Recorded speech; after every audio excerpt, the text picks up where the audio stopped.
we have now what you might call a full peach blossom. As you can see, almost all the flowers on this peach tree have blossomed. Now this is an early blooming variety. This particular variety, the local variety of peach that we have on the farm, blooms even before the apricots that we have on the farm. Usually it's the apricot among the stone fruit trees that blooms early. That's the first stone fruit tree which blooms, but we have this local peach which blooms even before the apricots. So this means that this is also going to be susceptible, this was susceptible to the late spring frost that we get at our altitude, at our high altitude permaculture farm. We get a lot of frost, but this year especially, this particular peach variety saw the worst of weather fluctuations. There was a period of very warm weather followed by a dip in the temperatures which led to the frost. There was also some snowfall while this flower was blooming. There was periods of heavy rainfall, and then finally today we have some sunshine. So it saw the worst because this is an early blooming variety. We also have another peach on the farm, an interesting variety of peach called the donut peach. That is a late bloomer. It blooms even after the apricots, and that particular variety is fortunately is a variety that is not going to be exposed to the frost, and it did not see the fluctuations in the temperatures. The buds right now have just about opened up in that variety. This variety, as you can see, is blooming fully, and it saw the worst of the weather this year. So right now we do not know, the flowers look beautiful, but we do not know whether there has been any kind of frost damage on these flowers. We'll only know when they start setting. Now the other problem with the weather that we've had is that the bee activity, we rely on the native bee, the Apis cerana, for pollination, because that is the bee that is active at this time of the year. That is the bee which is also active in some kind of cold temperatures. Apis cerana, the Asiatic bee that we depend on, is the bee, the native bee to this part of the world, which is somewhat more active, somewhat more resilient than the Italian bee, that Apis mellifera bee. But the weather has been such, a lot of rain, very cold temperatures, that I think even the Apis cerana, the native bee, has been less active than it should be.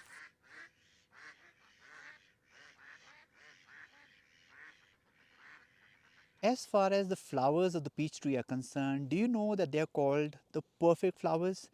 They are called the perfect flowers because the peach tree flowers have both the male and the female part. The male part is called the stamen and the female part is called the pistil, which means that the peach trees do not require another variety to fertilize its flowers. Usually, most of the trees, especially the apples, pears, some varieties of cherries and plums, they need another variety for the fertilization of the flowers to happen. Now peaches are different in the sense that they are self-fertile. They do not need cross pollination, though cross pollination is better. It's going to lead to a better fruit quality, better fruit setting, larger fruit, but it does not require another variety to pollinate its flowers. So what do we mean that it's self-fertile, it does not need cross-pollination? Flowers from this tree can fertilize each other. Not just that, each flower can fertilize itself. For example, this flower over here has both the male and the female parts, and it has the potential to fertilize itself. This process is called autogamy. Now, what is better than this single flower fertilizing itself is if this flower would fertilize some other flower from this tree. And what is better than that is if the flower from another tree of maybe the same variety fertilizes a flower from this tree.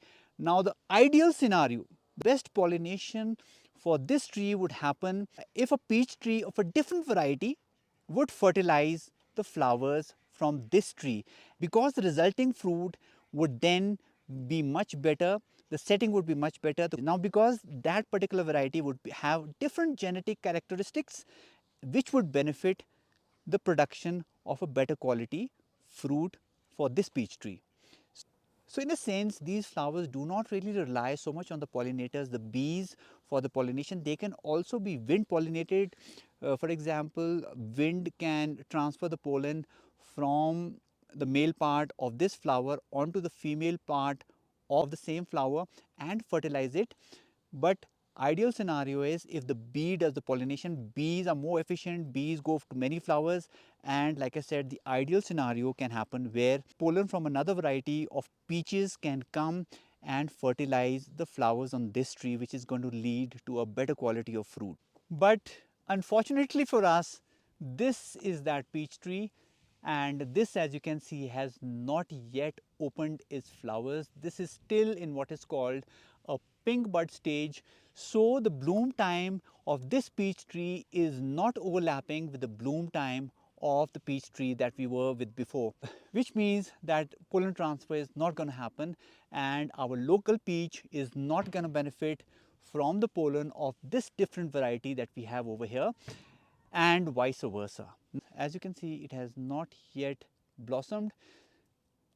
It is still in what is called the pink bud stage, while the apricot over here, its neighbor, is in what can be called a full blossom stage. This is definitely a late blooming peach variety, which also means that this variety is going to be safe from the late spring frosts, which are early flowering variety was exposed to.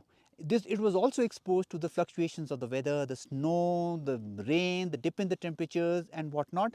This was safe because their buds were still closed, they had not opened up. This peach variety is called the platyfus. It is basically a flattened peach. It has dimples in the center, and that's why it's called also the donut peach. So the donut peach is interesting because unlike the local peach that we have on the farm, this peach can also be picked while it's still firm and it will still be juicy, unlike the local peach that we have, which has to be picked when it's completely ripe for it to be juicy and edible. And this is a tree that we have over here, which is called the nectarine. Now nectarine and the peaches have the same genetic properties, except that there is a little bit of a mutation in the nectarine, in that they do not have the fuzzy exterior. If you see the nectarine fruit is pretty clean from the outside. It does not have that fuzz that the peaches have. Flowers from this nectarine tree can also fertilize the flowers of the peach tree. Now the ideal scenario is if flowers from two different varieties of peaches pollinate each other, than if flowers from this nectarine tree were to pollinate a peach tree. So the best is always two different varieties. Whenever you're planting any kind of peach tree, and this kind of a formula also works for other fruit trees like the apples and the pears and the apricots, is if you have different varieties next to each other. We have different varieties on the farm. Unfortunately for us, their blooming time is different. Their blooming times do not overlap each other. The platyfus, the donut peach that we have on the farm, is a late bloomer, unfortunately, and the peach tree that we have, the local peach that we have on the farm, is an early bloomer. It blooms even before the apricots. This nectarine tree is just about to bloom. The flowers are just about to open up. There was rain a couple of days ago, there was rain yesterday, there was rain day before, there was cloudy weather, and with some sunshine like this that we're getting today, these will open up in a matter of hours, if not days. Some of the flowers here have already opened, and these flowers are very similar to the flowers you have on the peach tree. They are pink in color as well, and the structure of the tree also the same. The only difference is that the peach is going to have a fuzzy exterior and the nectarine fruit is going to be without any fuzz. It is one feature which is very unique to the peach tree compared to the plums, the cherries, the apricots, the apples and the pears, and that's a very unique feature, and it's a very important feature to remember, is that the peaches fruit only on 1 year old wood. Now all these branches that you see are 1 year old. This is a 1 year old branch. This branch over here laden with flowers again is the 1 year old branch. All the branches on this tree, all these branches with flowers on them are 1 year old wood. It is very important to remember this feature. And why is it important to remember this feature? because you are going to prune this peach tree very differently compared to the other fruit trees that you have on the farm. Because the peach tree flowers only on 1 year old wood, you will need a lot of 1 year old wood, and to stimulate this kind of 1 year old growth, you will need a very different practice of pruning for the peach tree compared to the stone fruit trees or the pears and the apples. The peach tree should ideally be pruned during budswell, and that is the time when it's the advent of spring, when all the carbohydrates of the peach tree are in the roots and it is bursting to come alive in spring. And as soon as you make that pruning cut, it's going to lead to a lot of vigorous growth, and that is what we want on a peach tree. We want a lot of new growth like this over here. So you cannot apply one pruning formula to all fruit trees. The pruning practice will depend on the fruiting habit of a tree. This peach tree is going to be pruned very differently, say compared to a cherry tree or an apple tree. So all of this is 1 year old growth. This is a 1 year old shoot, and you can easily tell the difference between a 1 year old growth and an old growth by looking at the color of the stem. This is somewhat reddish brown, and older wood is going to be slightly grayish in color, like over here. This is gray color.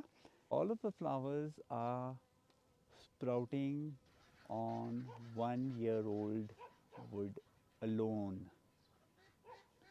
There's nothing on this stem over here which is old wood, and as you can see, the color of the wood is gray.